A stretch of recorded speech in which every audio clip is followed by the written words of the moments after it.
नमस्कार मित्रों, क्या रीजन है कि भारत पैरा ओलंपिक्स और ओलंपिक्स जैसे खेलों में इतने कम मेडल जीतता है? ये वीडियो देखिए अंत तक ये जानने के लिए कि भारत सिर्फ 6 ही मेडल क्यों जीत पाया इस बार ओलंपिक्स में, और पैरा ओलंपिक्स में सिर्फ 29 मेडल क्यों जीता। हालांकि ये पिछली बार के मुकाबले थोड़ा सा तो ज़्यादा है, पर फिर भी पिछली बार जो ओलंपिक्स और पैरा ओलंपिक्स हुए थे 2020 में टोक्यो में हुए थे, जहाँ पर भारत ने ओलंपिक्स में 7 मेडल जीते थे, जिसमें से एक गोल्ड मेडल भी नीरज चोपड़ा ने जीता था, और पैरा ओलंपिक्स में 19 मेडल जीते थे।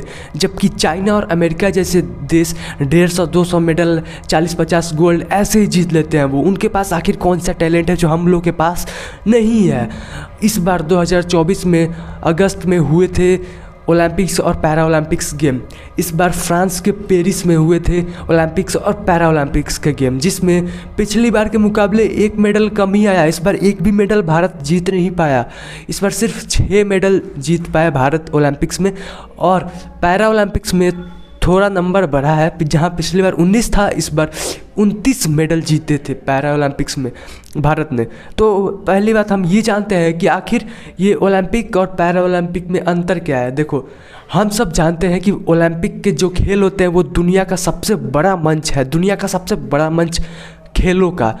और ये ओलंपिक की शुरुआत 3000 साल पहले हुई थी ग्रीस में, ओलंपिया शहर में। ओलंपिया शहर के ग्रीस में वहाँ पे हुई थी शुरुआत, जो कि वहाँ के राजाओं के लिए, महाराजाओं के लिए, वहाँ के देवताओं के लिए, ज्यूज के लिए ये आयोजन किया जाता था कई सारे गेमों का, और खेला जाता था। पर इसको 300 ईसा पूर्व इसको बंद कर दिया गया। ये वहाँ के लोगों ने ही बंद कर दिया, ये सोचकर कि ये भगवान के लिए या देवताओं के लिए खेला जाता था, तो आयोजित होता था, तो इसे बंद किया जाए। पर फिर 19वीं शताब्दी में एक व्यक्ति आए, उनका नाम दिखा रहा हूँ स्क्रीन पे। इन्होंने इस खेल को दोबारा शुरू किया, ओलंपिक को, और फिर 19वीं शताब्दी में ही एक नया गेम पैरा ओलंपिक्स भी शुरू हो गया। ओलंपिक में जो शरीर से एकदम तुष्ट फुष्ट है उनके लिए ये खेल है, और पैरा ओलंपिक्स उनके लिए है जो शारीरिक रूप से कहीं से थोड़ा भी विकलांग है, उनके लिए पैरा ओलंपिक्स गेम आयोजित होता है पूरी दुनिया में। भारत का लक्ष्य ये है, प्रधानमंत्री मोदी ने भी कई बार ये कहा था कि हम चाहते हैं कि ओलंपिक और पैरा ओलंपिक के जो खेल हैं वो भारत में आयोजित हों, और हो सकता है कि आने वाले पैरा ओलंपिक्स में, इस बार 2024 में हुआ था ना, तो 4 साल बाद, हर 4 साल बाद ओलंपिक्स और पैरा ओलंपिक्स होते हैं। तो अगले 4 साल बाद जो है वो हो सकता है कि भारत में भी इस बार आयोजित हो, भारत में ही आयोजित हो इस बार पैरा ओलंपिक्स और ओलंपिक्स के खेल। ये काफ़ी मज़ेदार होगा अगर भारत में आयोजित होता, तो उससे भारत के जो खिलाड़ी हैं उनको मोटिवेशन मिलेगी कि हाँ, भारत में भी आयोजन हो रहा है, तो हमारे ऊपर टैलेंट भी है। वैसे दोस्तों, 2008 में जो चाइना के बीजिंग में हुआ था ओलंपिक्स के खेल आयोजन, सबसे ज़्यादा बेहतरीन खेल माना जाता है जो चीन ने आयोजित किया था। और चीन आयोजित कर भी सकता है क्योंकि उसके पास टैलेंट की कमी नहीं है। वैसे दोस्तों, हमको ये लग तो सकता है कि भारत बहुत कम मेडल जीतता है, परंतु आप ये देखो, 1968 जब से भारत इन खेलों में पार्टिसिपेट होना शुरू हुआ था, तब से लेकर 2016 तक भारत सिर्फ और सिर्फ 12 मेडल ही जीत पाया था। यानी 2016 तक सिर्फ 12 ही मेडल जीत पाया था भारत, जब से ओलंपिक्स और पैरा ओलंपिक्स के स्पेशली गेम शुरू हुए थे।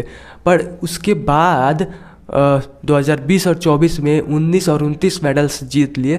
तो ये एक तरीके से बेहतरीन प्रदर्शन ही होगा, भले ही कम है लेकिन एक तरीके से बेहतरीन प्रदर्शन होगा। और आने वाले फ्यूचर में हमारे खेलों का क्या महत्व होगा। वैसे दोस्तों, देखा जाए तो भारत में खेलों का कोई महत्व दिया ही नहीं जाता है, ना यहाँ की सरकार कुछ करती है उनके लिए, कुछ वो सोचती है, और ना ही कोई और राज्य सरकारें।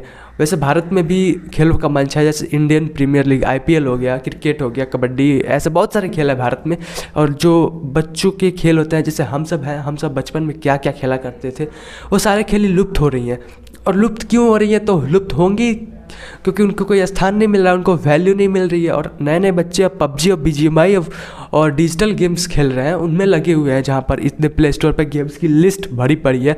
मैंने भी खेला है वैसे, तो सब वहीं पे खेल रहे हैं। फिजिकल गेम जो पुराने गेम थे वो ख़त्म हो रहे हैं। तो कहीं ना कहीं भारत को भी एक ऐसे मंच की ज़रूरत है जिस पे हम अपने पुराने खेलों को भी ज़िंदा रख पाएँ, और हम मॉडर्न हिसाब से आगे भी बढ़ पाएँ। ठीक उसी तरह जैसे ग्रीस ने किया और यूरोप ने किया, ओलंपिक और पैरा ओलंपिक जैसे खेलों के मंच बनाकर भारत को भी ऐसा कोई बहुत बड़ा मंच बनाना चाहिए। सिर्फ क्रिकेट ही एक खेल नहीं है, क्रिकेट के अलावा भारत में इतने सारे खेल हैं, कबड्डी, हॉकी, बैडमिंटन, इतने सारे खेल हैं कि मैं नाम लेते लेते थक जाऊंगा। इन सबको एक मंच मिलना चाहिए और भारत को भी दिखाना चाहिए कि भारत में कितने खेल होते हैं, कुश्ती होती है, ये सब, गदा अभ्यास, तीरंदाजी, बहुत सारे खेल हैं दोस्तों। तो आप सब नीचे कमेंट करिए कि भारत को इस बारे में स्टैंड लेना चाहिए, भारत के खेल मंत्री को इस बारे में सोचना चाहिए। हमारी आवाज़ खेल मंत्री तक पहुँचे तो ये बहुत कमाल की बात होगी। दोस्तों इस वीडियो में आज के लिए तो इतना ही, मिलते हैं आपसे अगली वीडियो में, एक और धांसू वीडियो में। ठीक है दोस्तों, शुक्रिया आपका, बहुत बहुत धन्यवाद। जय हिंद, जय भारत।